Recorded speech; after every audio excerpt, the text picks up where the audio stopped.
Guys, welcome back to another video. It's your favorite baby girl Wit, and if this is your first time stumbling upon one of my videos, hi, welcome. If you enjoy the vibe here, please make sure to subscribe so you never ever miss out on a mental health video, you never miss out on a fragrance video or one of my dope vlogs. Talking about dope, we have a dope prayer down in the description box, and if you are into that, please go check it out. Check it out. You're gonna like it. You're gonna like it, okay? I feel like I'm always mentioning it that I want to bring more substance onto the channel. I want to bring more things that are also of my interest. Other than fragrances, you guys already know fragrance obviously is one of my hobbies, is one of my interests. I'm a collector that I really enjoy my collection. I also love mental health. I feel as though I would like to bring more of my work, like what I do for my 9 to 5, onto the channel. And for us to just like chill, relax, and talk about it. There's so many things that I'm faced with on a day-to-day basis that I just want to bring onto the channel. You know, we're all working on ourselves. I feel like we could all learn from each other. I want you guys' suggestions as well. This is never a one-sided conversation. Your input can be given to me down in the comments. But today's topic, since you guys have already read from that title, is going to be red flags that we have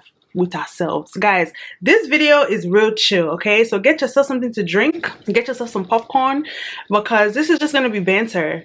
It's just one of your homegirls chatting it up with you, telling you about a little bit of everything. You might get an African accent, you might get my New York accent, you might get a little bit of everything over here, right? So sit back, relax, and let's talk about it. Red flags in ourselves. Before we start, let's just do a disclaimer. If this video is touching you, then it's for you, because there's a lot of things on this list that it touches me, and that's why I'm talking about it. Nobody's perfect, okay? I feel like we're so quick to call other people's red flags out. Do we call our own red flags? Call your own red flags. When was the last time you called your own red flag? Drop it in the comments the last time you called your own red flag. You can just say 2 weeks ago, yesterday, today. You said red flag, red flag. When was the last time? I've already told you guys that I'm also guilty. I'm on this table just like you. Possibly, you know, we all do these things, okay? We all do these things. Let's not pretend like we don't do it. We do it. Like, give it some time before I just jump into it like that. I don't know. You know, I just want to be raw and uncut. I want y'all to really see the real me. Let's start from my younger self and then build up. Because when I made this video, I really sat with my journal and looked back at like what I would write that I kind of feel like I did wrong then, that I've over the years grown up and realized like I don't want to do this anymore.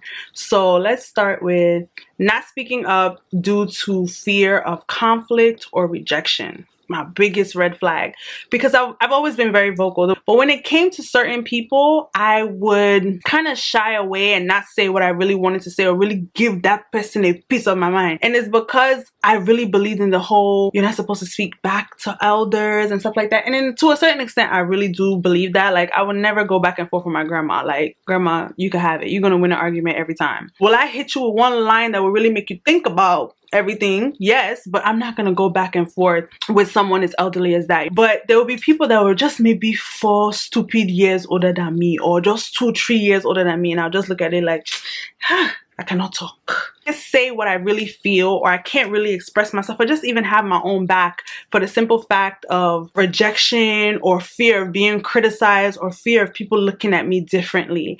And that was a huge red flag, because there's so many situations that I look back at it and I have to apologize to my younger self. Like, dang, I didn't speak up for you. Like, I didn't do it for you. Like, literally today, I do everything that I do, as hard as I work, how I hustle, I do it all for my younger self. Because I know my younger self is looking back like, hey, Wit babe, y'all big, oh, you're looking fresh, you're looking nice. And that was a huge red flag. Speak up for yourself. You have a voice for a reason. Be there for yourself, because then it also shows people how to be there for you. So that's a huge one for me. This one is for my high school self. Overriding your gut, your instinct, your everything, your spirit, your discernment, when it's clearly all red flags and signs saying something is not right. My high school self. I don't know why, but this was me. My guts, my whole intuition, my whole body, my whole everything telling me a situation just is not right. This thing I'm walking into, lion's den, everything is not right about this situation, but for some reason I would try to overcompensate or overanalyze it after the fact, but still walk into that situation head on, which it gave me strength. So it's a middleman. It gave me strength because it made me realize like, okay, you handled this in such a positive light, you can handle other situations. But there's sometimes it's like, Whitney, you knew that thing wasn't right. Why did you still stay?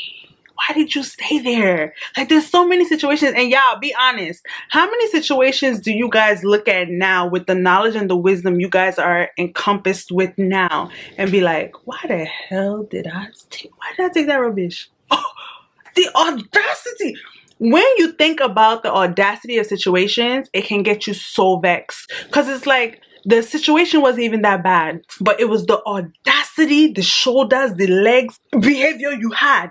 Those things that you had, that's what gets me vexed, okay? So that was just another red flag that I used to ignore. Overriding my gut, overriding everything that made me me. Because I feel as though I have this sense, like, let me tell you one thing about me.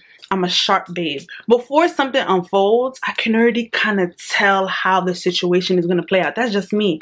I can really sit and be like, something is not right. I know it. When I was younger, I knew situations like that, but I have to really be real. I don't think I was strong enough to be like, I'm just going to walk away from this. Like, I would just override it. Just simply, to keep it in simple terms, I will override it. You know, sometimes when you see the potential in someone, you look at that potential as if that's the person's character. It's not their character yet, it's their potential. That's why it's called potential. On my report cards growing up, they always say Whitney has the potential to be #1 student, but she talks too much. Because #1 student was at the end of that sentence does not mean I was #1 student.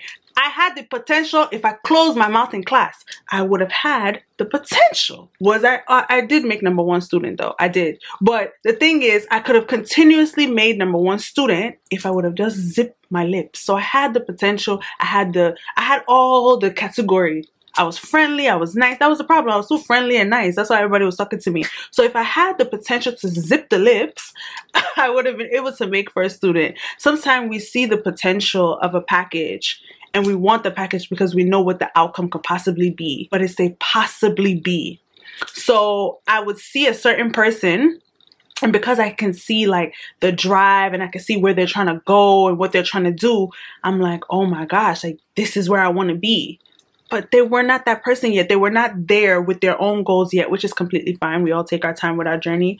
But I would fall in love with the potential of a person, whether it was a friend, whether it was a romantic situation, whether it was just someone that seemed as though they were really down for me. I would fall in love with the potential of that situation. The red flag in that is that you start to make explanations for why they do certain things because you know where they can be. For instance, if you watch the person, you say, because you know what? The way they're grinding, the way they're using the things that they've stolen to get where they want to be, they're going to be a billionaire. You're not making excuses for the nonsense they have done. Are you all right? Are you okay? It's a huge red flag. It's something that I cannot do now. Now I just take you for face value. If you show me stupidity, me too, I know you're stupid. If you show me joy, I know you're a joyful person. Doesn't mean that you don't have times that you're sad. But if you show me joy, you show me positivity, I know you're good vibes. I know you're good to be around. But if you show me constantly negativity, everybody that gets around you is just a circus, clearly you're the circus clown. Clearly. Then I'm going to just hit y'all with one more. Because if I read this journal, I'll cry here. Allowing people to cross your boundaries. And this one is kind of like a two-stepper because I think you need to know your boundaries first before you can tell if somebody has crossed your boundaries. If something is a clear boundary, like, you know what, 5 to 7 p.m. is my personal time. That's my time that I shower myself and give myself a little bit more energy and love or self-care. I read a book. I do my hobbies. I do the things that truly make me happy. And then I let somebody misuse that time or I let somebody abuse that time. That's crossing a boundary. And this is just an example. Not being clear on my objectives and my boundaries was a really, really big one for me, I would say. So allowing people to cross my boundaries, not thinking in tune with myself to even make a sufficient list of boundaries and things I'm going to take and things I'm just not going to take. So all these things have now made me who I am today and have definitely shaped me in everything that I do. I definitely hope you guys enjoyed this video. Seriously, I do. Please let me know some of your own personal red flags that you have done to yourself to sabotage yourself or that you are currently doing to sabotage yourself. I hope you guys enjoyed. Mwah.